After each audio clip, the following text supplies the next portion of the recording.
ታኦጎሎስ የተሰኘውና ወልደ ነጎድጓድ የተሰኘው ቅዱስ ዮሐንስ በዚህ በአንደኛ መልእክቱ ምዕራፍ 1 ቁጥር 1 ጀምረን ስናነብ እንዲህ የሚል ቃልን ተናግሯል።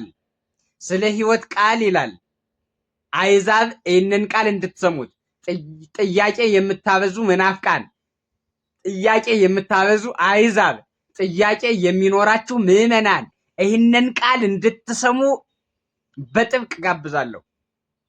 ስለ ሕይወት ቃል ከመጀመሪያ የነበረውንና የሰማነውን በዓይኖቻችን ያየነውን የተመለከትነውን እጆቻችን የዳሰሱትን ስለ ሕይወት ቃል እንዲህ እናወራለን ይልና ሕይወት ተገለጠ፣ አይተንማል፣ እንመሰክርማለን፣ የነበረውን ለእኛም የተገለጠውን የዘላለምን ሕይወት እናወራላችኋለን። ልብ በል ቅዱስ ዮሐንስ ይህንን ቃል የተናገረበት ትልቁ ምክንያት ያን ጊዜ የነበሩት ግኖስቲኮችና ልዩ ልዩ መናፍቃን ስለ ቃል አምላክነት ይከራከሩት ስለነበረ ነው። ስለ ቃል ሲያስረዳቸው ሰው ስለሆነው፣ ስለሞተው፣ ስለተነሳው፣ ስላረገው ደግሞም በክብር ስለሚመጣውና ለእያንዳንዱ እንደ ስራው ዋጋውን ስለሚሰጠው ስለ ሕይወት ቃል እንዲህ ብሎ ነግሯቸዋል። አይተነዋል አለ። ከአብ አንድነት ሳይለይ እንደወረደ አይተናል። በዓይናችን አይተናል፣ በጆሮአችን ሰምተናል፣ በእጃችን ዳሰናል፣ አስተምሮናል፣ ህብስት አበርክቶ አብልቶናል፣ ስልጣኑንም አይተናል፣ አጋንንት ሲያወጣ አይተናል፣ ድዊ ሲፈውስ አይተናል። ከቶ ዓለም ከተፈጠረ ጀምሮ በደረቅ ግንባር ላይ ዓይን የፈጠረ የለም። ይህን ማድረግ የሚችለው የዘላለም አምላክ የሕይወት ቃል ብቻ ነው። ሕይወት የተባለ መንፈስ ቅዱስ ነው። የሕይወት ቃል ደግሞ አካላዊ ቃል ኢየሱስ ክርስቶስ ነው። ቃለ አብ ወመንፈስ ቅዱስ ኢየሱስ ክርስቶስ። ቃልም ራሱ ሕይወት ተብሏል። ሕይወት ነው። የሞተውን ያዳነ ታሪካችን የለወጠ ስለሆነ ሕይወት ተብሏል። መንግስተ ሰማያትን ወርሳለሁ የምትለው በስራ ነው ታዲያ? አይደለም። ማንም በስራው ይገለጽ ዘንድ ያለውን መውረስ አይችልም።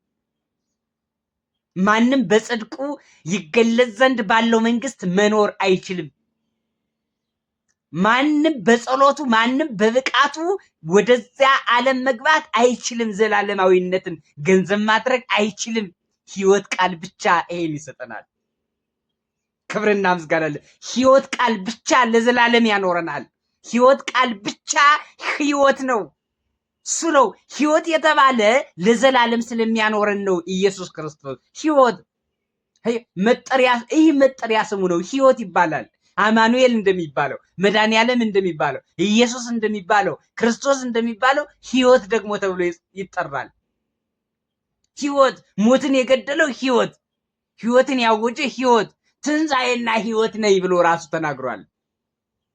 ስለዚህ ስለ ሕይወት ቃል አትከራከሩ። ከኛ በላይ አላየም ማለት እኮ ነው። አየው፣ ከኛ በላይ አልሰማም ማን አንተ ማለት እኮ ነው።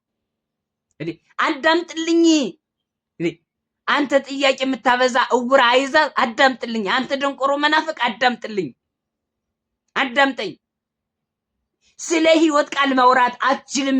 አንበው የነን ጽሑፍ አንደኛ ዮሐንስ ምዕራፍ 1 ቁጥር 1 ጀምረህ አንብልኝ። ሕይወት ተገለጠ። ከአብ ዘንድ የነበረው ሕይወት ተገለጠ።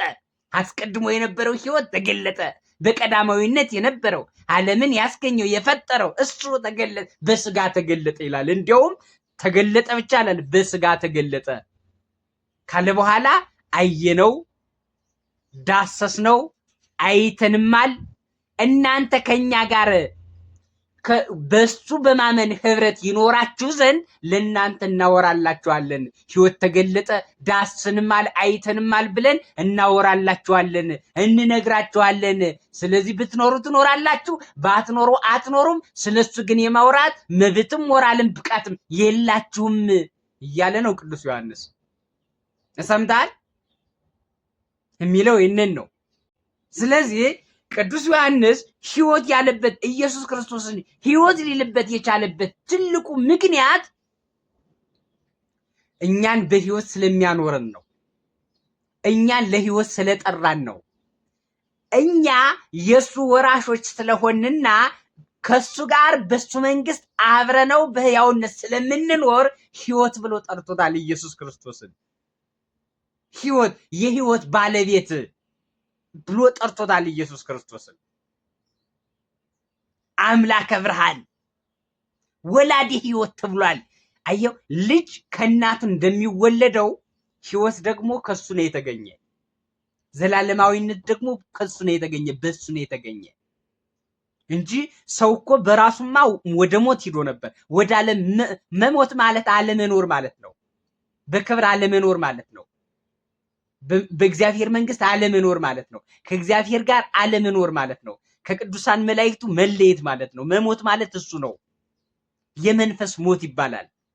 ስለዚህ ይሄንን ስላጠፋ ኢየሱስ ክርስቶስን ህይወት ብሎታል ማለት ነው። እና ህይወት ተገለጠ ካለ አየነው ዳሰነውማል ካለ ሁሉም ነገር ቅዱስ ዮሐንስ ተናግሮታል። ቅዱስ ዮሐንስና ቅዱስ ጴጥሮስ ቅዱስ ጳውሎስን በተናገሩት መኖር የኛ ግዴታችን ነው።